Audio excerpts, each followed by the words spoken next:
আজকে আমি ফেনীতে গিয়েছিলাম। শহীদ পরিবারের মা এবং বাবারা, ভাইয়েরা, বোনেরা সেখানে এসেছিল, সন্তানরা এসেছে।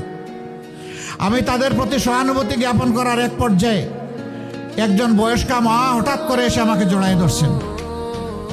উনি কান্না শুরু করেছেন। আমি তো তাকে ছুঁড়ে মারতে পারি না, তিনি তো জাতির মা, আমার মা, তাকে সম্মান করা আমার দায়িত্ব। সেটা নিয়ে এক শ্রেণীর ইতর দেখলাম বুলিং শুরু করেছে। তোদের কি মা নাই? জুলাইকে তোরা স্বীকার করিস না? যদি জুলাইকে ধারণ করিস তাহলে এমন একজন মাকে কেন তোমরা অপমান করছিস?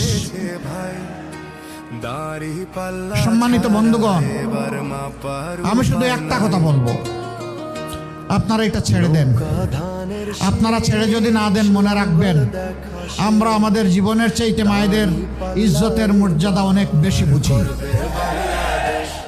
আর যদি মায়ের গায়ে কেউ হাত দেয়, আর যদি হুঙ্কার দেয় আমাদের মাদের কাপড় খুলে নেবে, আমরা তাদেরকে ছেড়ে কথা বলবো না ইনশাআল্লাহ।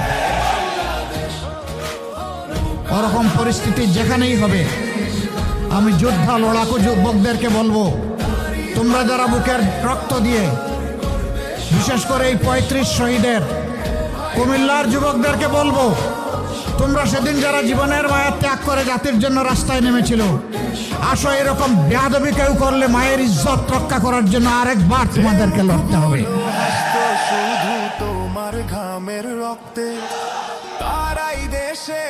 বহু জায়গায় ভয়ভীতি দেখানো হচ্ছে, বলা হচ্ছে অমুক মার্কায় ভোট না দিলে ভোট সেন্টারে যাবেন না, গেলে খবর আছে। আমি মাদেরকে বিশেষভাবে বলবো, তাদেরকেই ভয় দেখানো হচ্ছে। আপনারা ওই মা যারা শরীফ ওসমান হাদিকে জন্ম দিয়েছেন, ওই মা যারা আবরার ফাহাদকে জন্ম দিয়েছেন, ওই মা যারা আবু সাইদকে জন্ম দিয়েছেন, যে আবু সাইদ বলেছিল হয় আমার অধিকার দে, না হয় আমাকে একটা গুলি দে। আপনারা সেই মা। যদি কেউ ভয় দেখাতে আসে, চোখে চোখ রেখে বলবেন, এটি আমার অধিকার, এটি আমার দায়িত্ব, ভোট দিতে আমি যাব, তুমি পারলে খাবা। ওরা বিড়ালের মতো পালাতে বাধ্য হবে ইনশাআল্লাহ।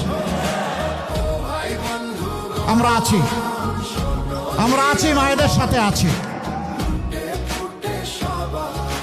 একটা ক্লাস আজকে সামান্য মানবতা এবং ভদ্রতা ভুলে গেছে। আজকে আমি ফেনীতে গিয়েছিলাম।